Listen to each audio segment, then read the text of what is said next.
Bien le bonsoir à tous, aujourd'hui on va parler d'un pays qui a été créé il y a à peine 75 ans mais à qui tout l'Occident se soumet sans condition. En France, toute une partie de la classe politique leur lèche allègrement les bottes et on ne parlera même pas des États-Unis qui sont devenus une vulgaire colonie de ce pays. Enfin, si tant est qu'un jour les États-Unis aient eu une histoire eux aussi. Vous l'aurez compris, aujourd'hui nous allons parler du mensonge qu'est le pays nommé Israël ainsi que de leur tout nouveau passe-droit d'épuration ethnique qu'ils ont obtenu le 7 octobre 2023. Passe-droit qui n'a d'ailleurs rien à envier à celui qu'ils ont obtenu après le 11 septembre puisqu'il leur a permis l'extermination de 40 000 Palestiniens dont plus de 70% de femmes et d'enfants, et le déracinement de 2 millions de Gazaouis en 8 mois. Cela dépasse de loin la Nakba de 1948 où Israël avait fait 15 000 morts et 1 million de déplacés. Si l'on fait les comptes, alors depuis 48, Israël c'est 140 000 morts palestiniens et plusieurs millions d'entre eux qui ont été contraints de fuir leur terre. Mais à entendre l'Occident et notamment la France quand elle se prononce sur le sujet, on a l'impression que tout a commencé le 7 octobre 2023. Alors que le sionisme existe depuis la fin des années 1880, qu'à plusieurs reprises l'entité sioniste a demandé la moitié, puis 80, voire même 100% du territoire palestinien, alors qu'il ne représentait même pas 5% de la population en 1918. À entendre l'Occident, tout a commencé le 7 octobre, alors que dès 1930, les sionistes avaient topographié quasiment tous les villages palestiniens dans le but de créer des angles d'attaque. But qu'ils atteindront finalement en créant les plans A, B et C en 37 et en 46. Plan qui disait dans les grandes lignes qu'il fallait tuer les dirigeants politiques palestiniens, tuer les officiers et les fonctionnaires palestiniens haut placés, et entre autres, s'en prendre aux moyens de subsistance des Palestiniens, les puits, les moulins, etc.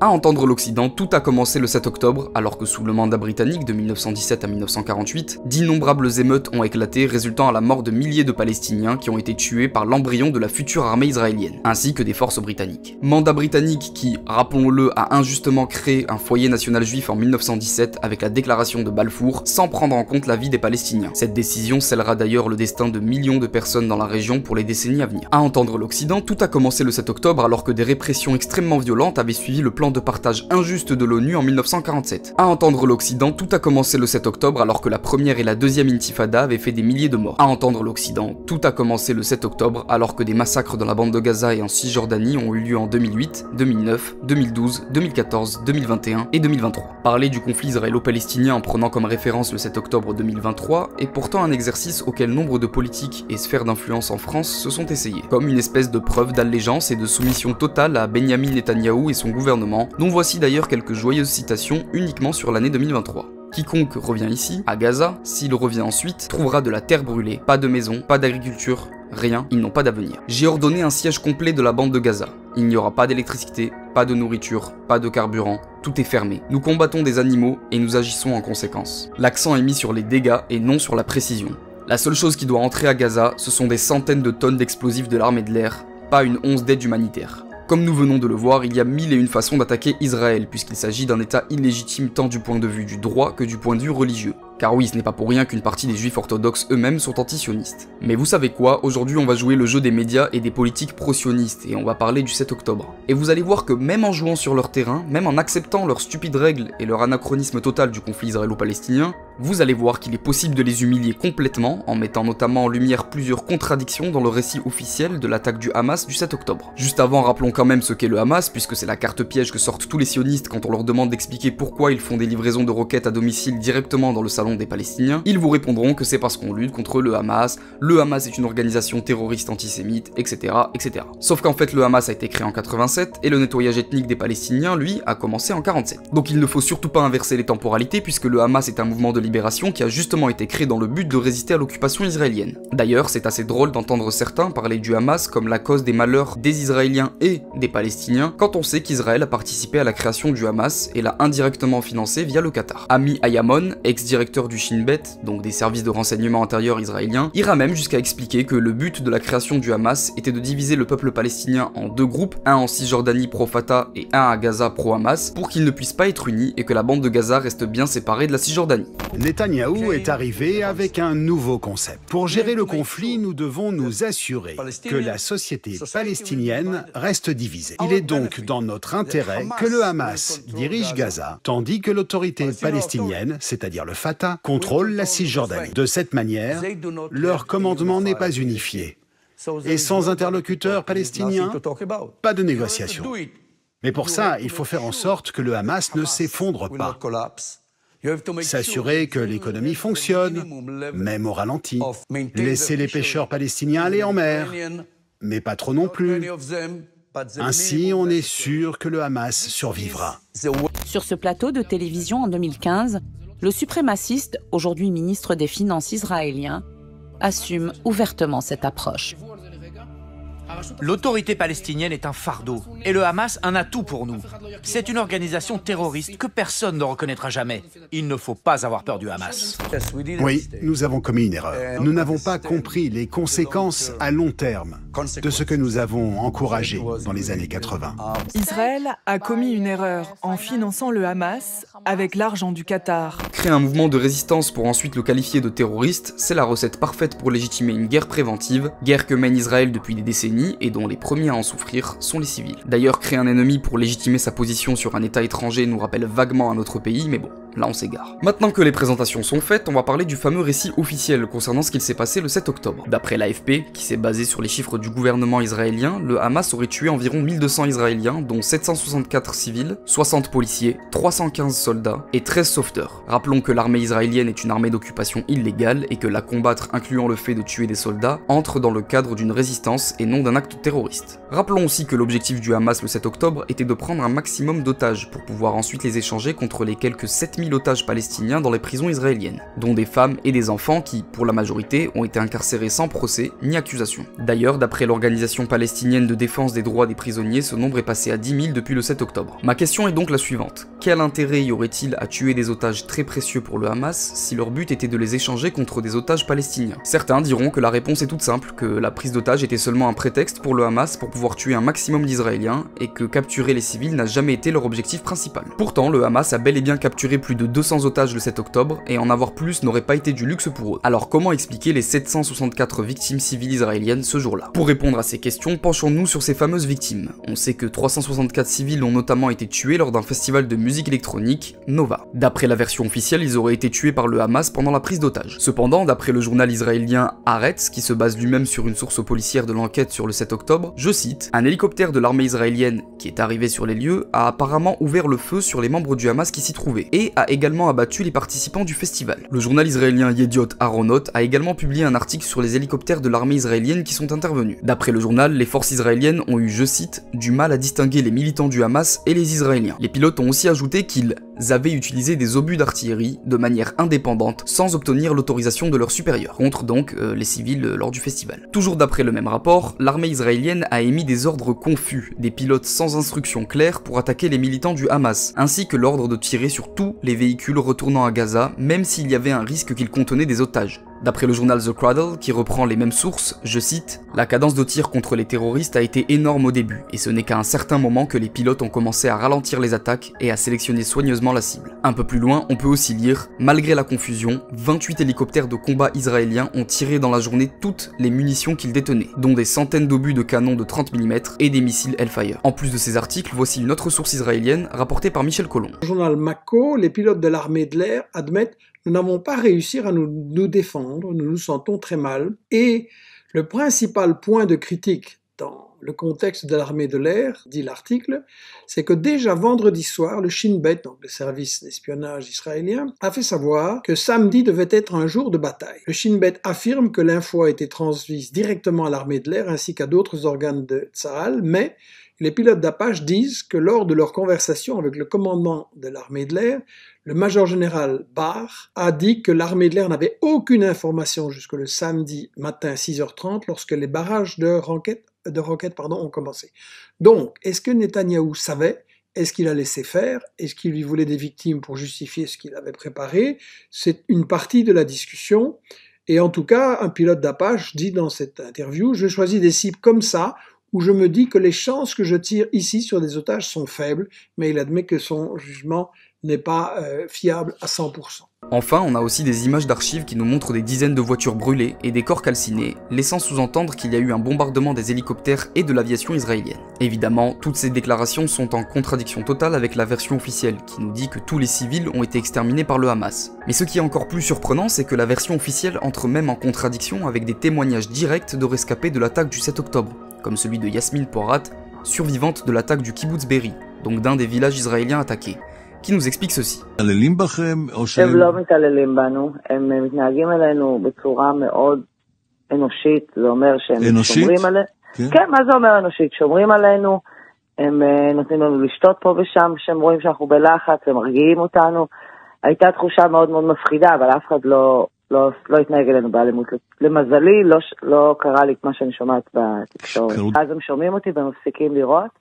אני רואה על הדשא של בגינה של האנשים מהקיבוץ, שיש 5 בני ערובה ששוכבים, או 6, על האדמה בחוץ, ממש כצאן לטבח, מול הירי של הימ"מ שלנו והמחבלים. הטרוריסטים ירו בהם? לא. הם נהרגו מהחילופי ירי, תבין שהיה חילופי ירי מאוד מאוד קשים. זאת אומרת, יכול להיות שזה כוחותינו ירו בהם? כשניסו לפסל את החוטפים, את החמאס. הם חיסלו את כולם, כולל הבני ערובה, כי היה שם חילופי ירי מאוד מאוד קשים. אני משוחררת בסביבות השעה 5:30, ב8:30 כנראה מסתיימת הלחימה, אחרי שהיה חילופי אש מטורפים, אפילו 2 פקזים של טנק שירו לתוך הבית, שזה בית קיבוצי קטן, זה לא איזה, רואים את זה בחדשות. Non seulement ce témoignage compromet totalement, encore une fois, la version officielle, mais il vient même donner du crédit à la version du Hamas, selon laquelle le but de l'opération était de prendre un maximum d'otages. Alors on pourrait s'arrêter là et ça suffirait amplement à prouver qu'Israël a une conception de la guerre très malsaine et extrêmement perverse. Mais c'est justement là qu'on a appris des choses très intéressantes sur le 7 octobre.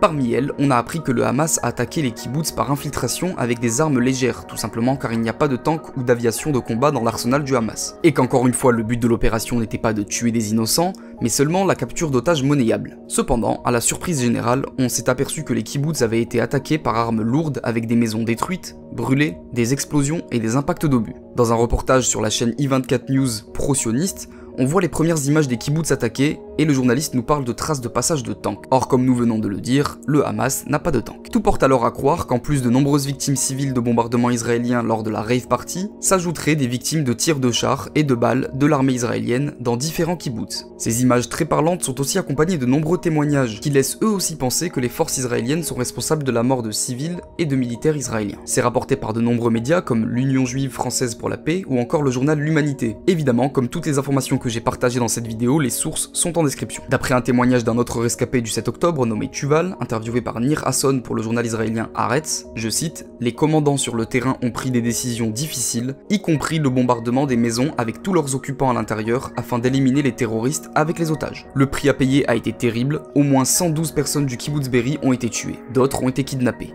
Fin de citation. Ce témoignage nous apprend également que le 9 octobre, donc 2 jours après les attaques, des combattants du Hamas étaient toujours en vie ainsi que leurs otages dans les maisons. Ils ont cependant été tués par l'artillerie lourde israélienne, ce qui semble indiquer que la décision de tirer des obus sur des maisons pleines d'otages et de combattants a été mûrement réfléchie et mise en place en toute connaissance de cause, excluant la possibilité que ce soit arrivé par accident ou dans la précipitation. Pour les plus réfractaires d'entre vous, voici un extrait vidéo d'un soldat de l'armée israélienne qui nous explique qu'ils ont été obligés de tirer au char d'assaut sur une maison tuant sur le coup 19 otages, dont 8 enfants. Well, why is the destruction then? I'm sorry. Why is the destruction? This destruction it looks like more like a because of our tanks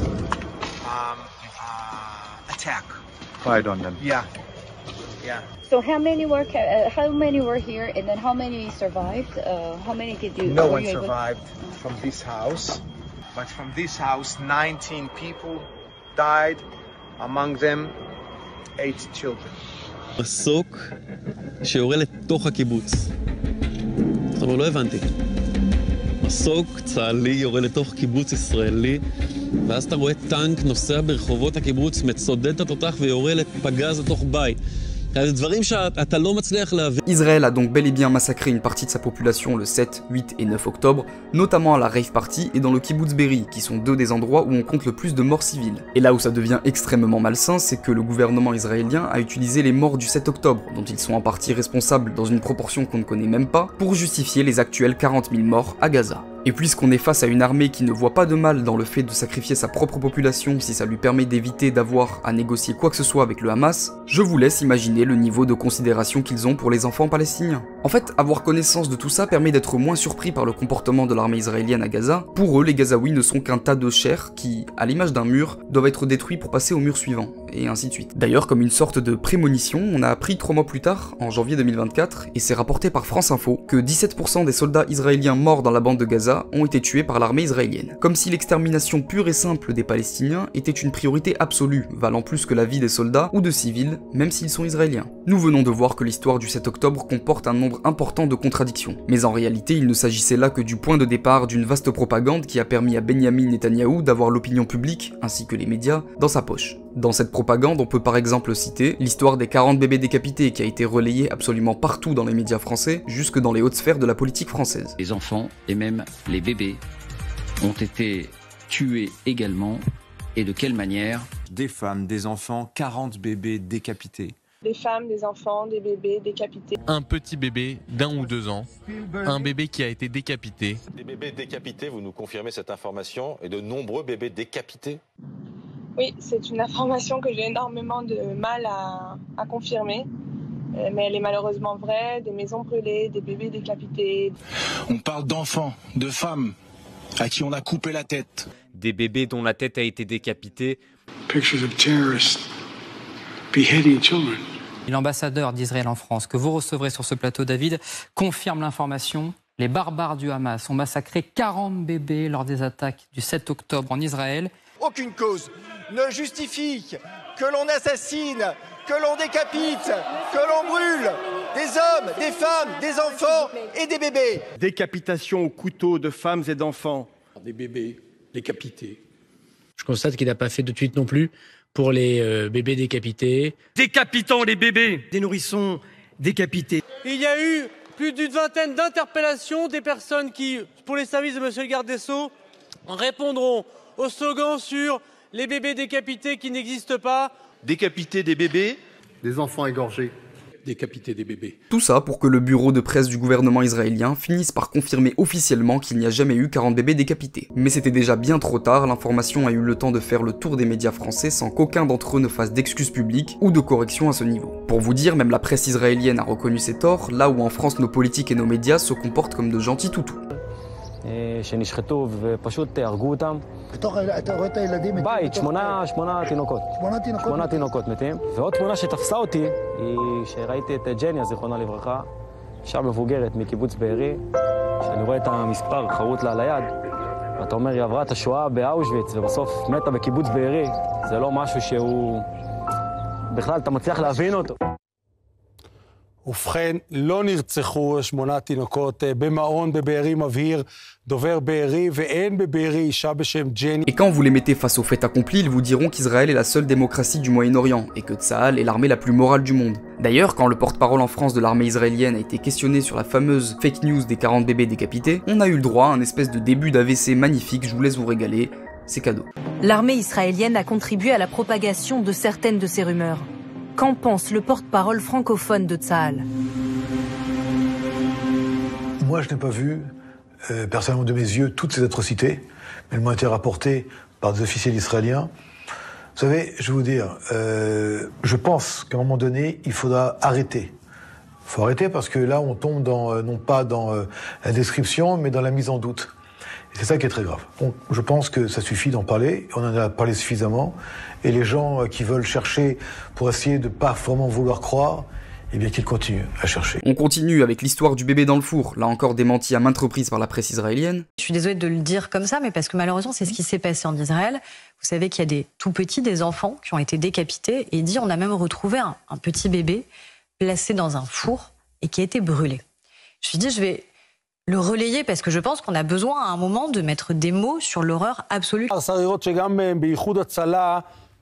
הפיצו בזמנו את הסיפור הפיקטיבי על כך שתינוק הושם בתוך תנור. L'histoire des femmes éventrées et violées, démentie par la presse israélienne. Pregnant women cut open. Guys, the things that happen here are so sick. This is not a Netflix show and it's not a cable news show. None of that. No, this is real life. L'histoire de soi-disant infrastructures du Hamas à l'intérieur d'hôpitaux et d'écoles qui a permis à Israël de justifier leur destruction, et ce bien que des blessés et des réfugiés se trouvaient à l'intérieur. Pour les hôpitaux, on a par exemple eu l'hôpital Shifa qui a été bombardé car il aurait abrité un quartier général du Hamas. Après vérification, et nous avons même les images, rien de tel n'a été retrouvé. On a aussi eu l'exemple d'un soldat israélien se filmant en train de lire une liste de noms terroristes retrouvés au sein de l'hôpital Al-Rantissi, alors qu'il s'agissait en réalité des jours de la semaine écrits en arabe. Aussi, nous avons l'hôpital qatari de Gaza qui avait été repéré par l'armée israélienne comme une infrastructure infiltrée par le Hamas, notamment avec un tunnel qui ressortait juste à côté de l'hôpital. Après vérification par les journalistes, notamment Dal Arabi et Anadolu, le fameux tunnel n'était qu'un réservoir d'eau. À chaque fois, le schéma était le même. Israël bombarde un hôpital car ils sont sûrs qu'un QG du Hamas se trouve juste en dessous. Une fois l'hôpital détruit avec tous les civils blessés morts, aucun QG n'est retrouvé et on passe à l'hôpital suivant. Tout ça pour qu'à l'heure actuelle, ce fameux QG n'a toujours pas été trouvé. D'ailleurs, quand tout cela a été démenti par de nombreux médias et qu'on a questionné le porte-parole, mais si vous savez celui qui a fait un AVC sur France 2, voici sa réponse qui se passe de tout commentaire. On voyait pas le tunnel ressortir dans l'hôpital. Et deuxième chose, ça ressemblait pas à un centre de commandement. Est-ce que vous êtes toujours persuadé que c'était un centre de commandement, ces tunnels? On n'est pas persuadé, on le sait. Votre question nous dérange. Pourquoi? Parce que c'est inadmissible qu'une démocratie comme la vôtre pose une question à une autre démocratie. Cette remise en doute et cette remise en question est extrêmement étrange, voire nauséabonde. On a aussi eu l'histoire de nombreux viols qui auraient été commis par le Hamas sur les civils israéliennes, démenti par le secrétaire général de l'ONU et Israël après examen de 5000 photos et 50 heures de vidéos et d'enregistrements audio du 7 octobre. Des fake news comme celles que j'ai brièvement présentées, il y en a eu bien plus durant ces 8 mois. Toutes respectaient à peu près le même schéma de construction et avaient principalement pour objectif de dépeindre le Hamas comme un groupe terroriste sanguinaire, qui tue sauvagement des bébés, viole des femmes enceintes avant de les éventrer, et qui utilise les Palestiniens comme boucliers humains en se cachant dans les écoles et les hôpitaux. Mais surtout, et c'est peut-être le point qui est le plus revenu dans la France et dans la propagande israélienne, le Hamas est un groupe terroriste antisémite. Toutes ces fake news ont été de véritables armes médiatiques au service du gouvernement sioniste, et au vu de ces dernières, il n'est pas surprenant qu'Israël refuse systématiquement toute demande d'enquête internationale de la part de l'ONU depuis 2010. Certains pourraient penser à tort que, oui, le gouvernement actuel d'Israël est extrémiste, mais qu'il ne s'agirait que d'un cas particulier et que ça ne veut pas dire qu'Israël dans son ensemble est un problème. Selon eux, l'État sioniste n'a pas mauvais fond, mais a seulement connu quelques dirigeants, disons, un peu extrême. Pourtant, au vu des différentes déclarations des précédents dirigeants israéliens, il ne fait aucun doute qu'Israël a été fondé sur une volonté de détruire, tuer et mettre fin à une population précise. Je cite, « Nous devons tout faire pour nous assurer que les Palestiniens ne reviendront jamais, les vieux mourront et les jeunes oublieront. » David Ben Gourion, fondateur et premier ministre d'Israël, 1948. Ce qui s'est passé là-bas, en parlant de la Nakba de 48, c'est que nous sommes venus, nous sommes entrés dans le village et nous avons posé une bombe à côté de chaque maison. Nous ne devons pas oublier que nous avons affaire à un peuple semi-sauvage qui a des concepts extrêmement primitifs. Les Palestiniens sont comparables aux rochers de Judée, comme des obstacles qu'il faut franchir sur un chemin difficile. Chaim Weizmann, premier président d'Israël. Nous avons oublié que nous ne sommes pas venus hériter d'une terre vierge, mais que nous sommes venus conquérir un pays sur ses habitants. Je terminerai simplement en rappelant qu'Israël, avant même sa naissance, était une organisation habituée aux opérations douteuses pour s'incruster par tous les moyens possibles en Palestine. Il n'est d'ailleurs pas étonnant que son plus grand allié soit les États-Unis quand on sait que les deux opèrent de la même manière. Israël est par exemple un pays habitué aux attentats sous fausse bannière, parmi lesquels on peut noter l'attentat de l'hôtel King David à Jérusalem le 22 juillet 1946, où des soldats de l'Irgun, qui donnera plus tard l'armée israélienne, avaient raté leur attentat. Habillés en arabe, ils voulaient faire croire à un attentat palestinien, mais se sont fait attraper puis se sont enfuis après avoir tué 91 juifs et britanniques. L'opération Susanna, attentat en Égypte en 1954 par des juifs égyptiens, a lui aussi échoué en suivant le même modèle que le précédent. Et enfin, l'attentat israélien du 8 juin 1967 sur l'USS Liberty, qui avait pour but de faire croire que l'Égypte avait attaqué les États-Unis alors que c'était l'armée israélienne, faisant 37 morts et 171 blessés. Notons d'ailleurs qu'il s'agit là que des attentats ayant échoué et dont on a pu retrouver des traces. L'histoire ne nous dira pas s'il n'y en a pas eu d'autres qui, eux, par contre, ont réussi. Enfin, Israël, comme son mentor les États-Unis, a bien compris que chaque grande guerre ou intervention militaire devait être précédée d'un média mensonge. En 90, Neira al-Sabah a délivré un discours, retransmis à l'international, où elle témoigne en disant que les Irakiens ont laissé mourir des bébés en volant leurs couveuses. Un an plus tard, l'opinion publique est conquise et une coalition de 37 pays a attaqué l'Irak, donnant lieu à la guerre du Golfe. Sauf que voilà, cette guerre a été déclenchée sur un mensonge puisque le témoignage de la jeune fille a été monté de toutes pièces et cette histoire de couveuse n'a jamais eu lieu. On a retrouvé un procédé similaire en Libye où on a fait croire que Kadhafi avait tiré sur sa propre population, pareil en Irak où on a fait croire que Saddam fabriquait des armes bactériologiques et de destruction massive. Il a ensuite été avéré que c'était faux. On peut aussi citer des affaires similaires pour les guerres au Yémen et en Yougoslavie. Pour Israël, c'est la même chose. Ils n'ont jamais été légitimes sur ce territoire et ne le seront jamais. Avant qu'ils arrivent, des juifs vivaient déjà en Palestine, avec des musulmans et des chrétiens sans problème. Israël a donc eu besoin de créer lui-même le problème, ou plutôt l'ennemi. Juifs, musulmans et chrétiens vivaient en paix et Israël n'avait pas été invité à la fête. Le 7 octobre n'a été que l'un de leurs billets d'entrée. Ce n'est pas le premier, et ce ne sera sûrement pas le dernier.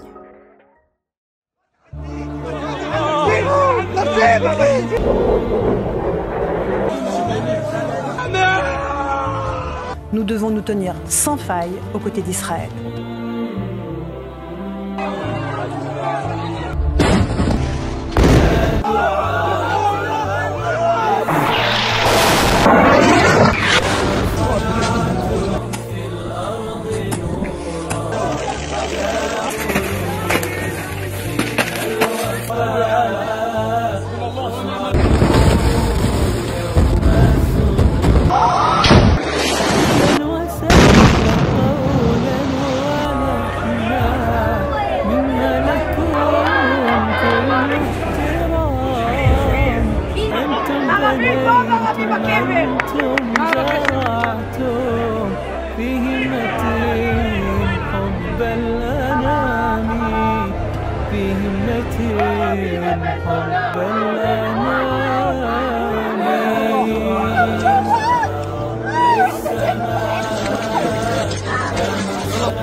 לא יוצאים מעזה, אתם תמשיכו לרעוב, תמשיכו למות. ימשיכו להישרף, הילדים שלנו. Est-ce que vous savez pourquoi il n'y a pas trop d'enfants dans les écoles à Gaza? Parce qu'on a tué tous les enfants. Darladi la dada, et il n'y a plus rien dans les classes. Darladi la dada. אנחנו אומרים שאנחנו רוצים לקחת להם אדמה.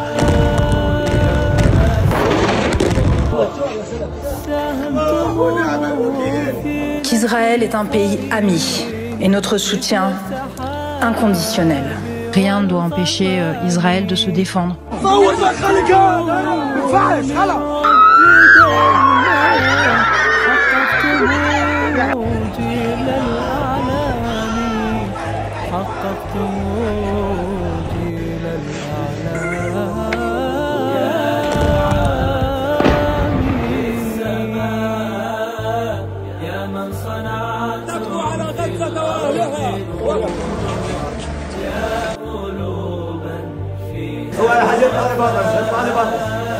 Peu importe le prix que ça coûtera, il faut qu'on fasse un génocide et qu'on récupère nos terres. C'est tout, c'est un devoir même en tant que juif, je vais vous dire. Mais honnêtement, je n'ai rien à faire de ce qu'on va devenir les 2000 personnes à Gaza. On ne doit pas se soucier ni des droits de l'homme.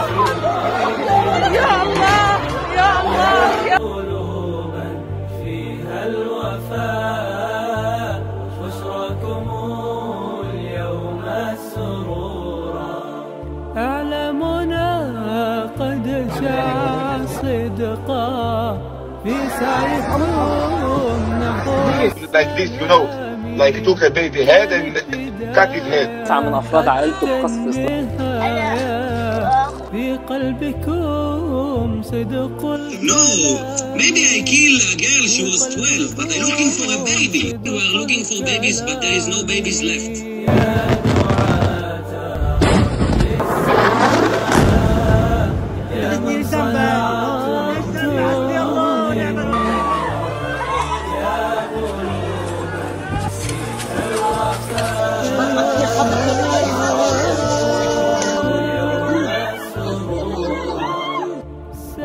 העין השנייה, בין 1000 זונה, מגיע לך. איזה ילנות אמא שלו בטח.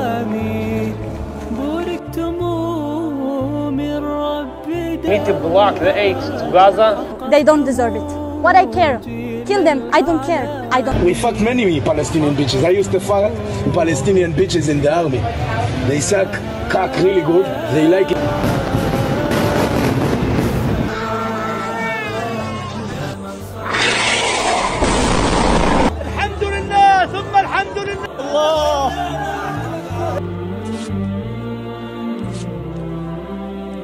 Même nous sommes un pays avec une bombe atomique. Voilà, j'ai rien à dire. Personne ne doit habiter cette terre si ce n'est pas le peuple juif. Il ne faut pas sortir de Gaza. Il ne faut pas arrêter. Il faut les bombarder. Il faut les arrêter. Il faut les effacer.